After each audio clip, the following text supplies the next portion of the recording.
Okay, if you're a researcher or a librarian, you know the struggle. You are constantly sifting through just mountains of literature. So today, we're putting one of the most talked about AI solutions, Consensus, right under the microscope. Is this the revolution we've been waiting for, or is it just another overhyped tool? Let's dive in and find out. I mean, we've all been there, right? You feel like you're drowning in papers, just trying to make sense of it all. AI keeps getting pitched as this life raft, but can it really navigate these waters? That is the big question we are tackling today. And to answer it, we really need to understand what we're dealing with. So here's our game plan. We're going to start with the promise of AI in academic search. Then we'll pop the hood on Consensus to see how it really works. After that, we'll get into its search for quality, its controversial consensus meter, and the big promises of its deep search feature. And finally, we'll give you our verdict for researchers and librarians. All right, first up, AI in academic search. Is this really the revolution we've been promised? Well, tools like Consensus are definitely leading the charge, so let's take a look at what they're bringing to the table. And this right here is the big pitch from Consensus. It's not just trying to be a search engine that points you to the right papers, it's also trying to be an analysis tool that can actually summarize the state of the debate for you. It's a really powerful one-two punch, if it works. So how in the world does it pull this off?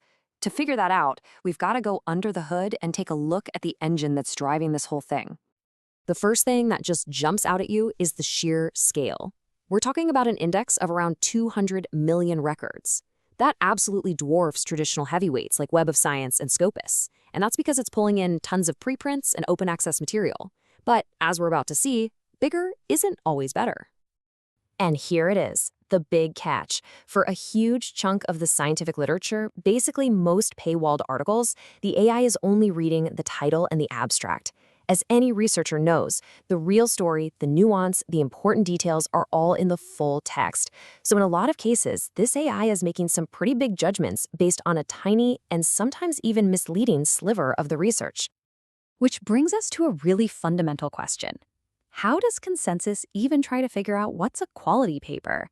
Can an AI really judge a paper by its cover? Or in this case, by the journal it was published in? Well, Consensus basically outsources this quality check to a tool called SciScore. What SciScore does is it scans journals for certain markers of rigor, things like whether they mention randomization or if they make their data available.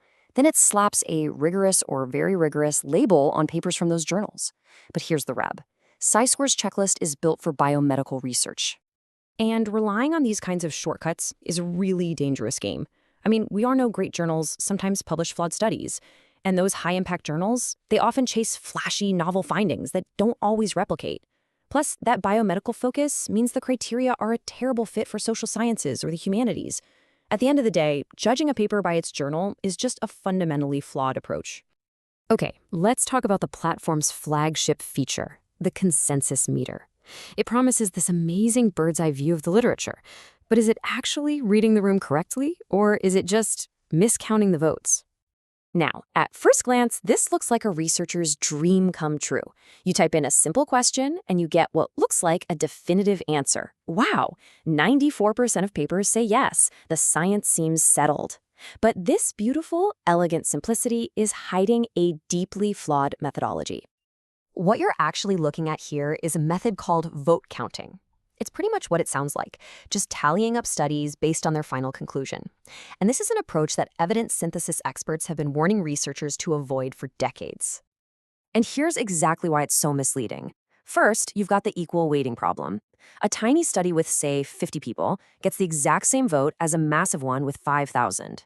It also completely ignores effect sizes, so a paper that found a tiny, weak yes gets counted the same as a paper with a huge, resounding yes. Then there's the fact that it's completely blind to publication bias. It can't see all the studies with negative results that never even got published. And finally, it hides all the important nuance, lumping together studies that might be asking slightly different questions. So the consensus meter has its issues, for sure. But the platform does have a more sophisticated feature called Deep Search. It promises a much more transparent, step-by-step process. But as we're about to see, even that transparency has its limits. Now, to its credit, Deep Search really does show its work. It gives you this flow diagram, kind of like the Prisma standard that's used in systematic reviews. It maps out the whole journey, from thousands of hits down to a final selection of 50 papers. And honestly, that transparency is a really welcome change from the usual black box AI tools. But it raises a really crucial question for any serious researcher. And that question is simply this: can any of this be reproduced? Because for a tool to be useful in a formal literature review, reproducibility isn't just nice to have, it's non-negotiable. And the answer right now is a pretty firm no. These AI systems are often non-deterministic, which is a fancy way of saying if you run the exact same search twice, you might get different results. That's a total nightmare for reproducibility. You also can't easily export the search strategy to put in your methods section, and that final ranking algorithm, it's a complete black box. So, bottom line, Deep Search is a fantastic tool for exploring a topic, but it's not ready for the rigorous demands of a systematic review. So after putting this tool through its paces, what's the final verdict?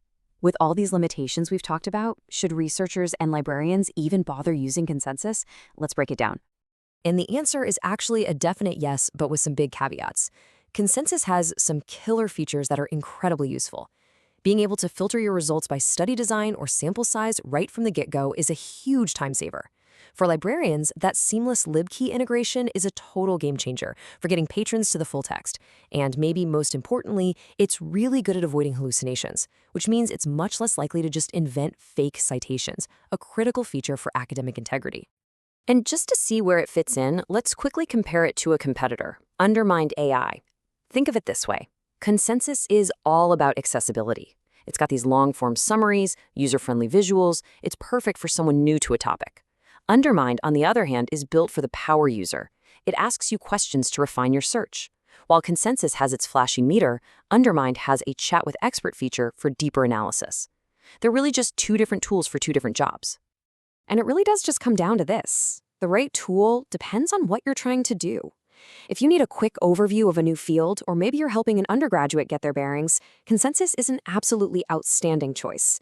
But for that deep, rigorous work of a systematic review, you might be better off with a more specialized tool.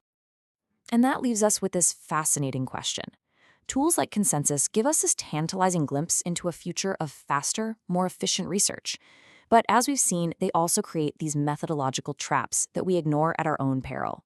The challenge for us as researchers and information professionals is to figure out how to harness their power without falling for their seductive shortcuts.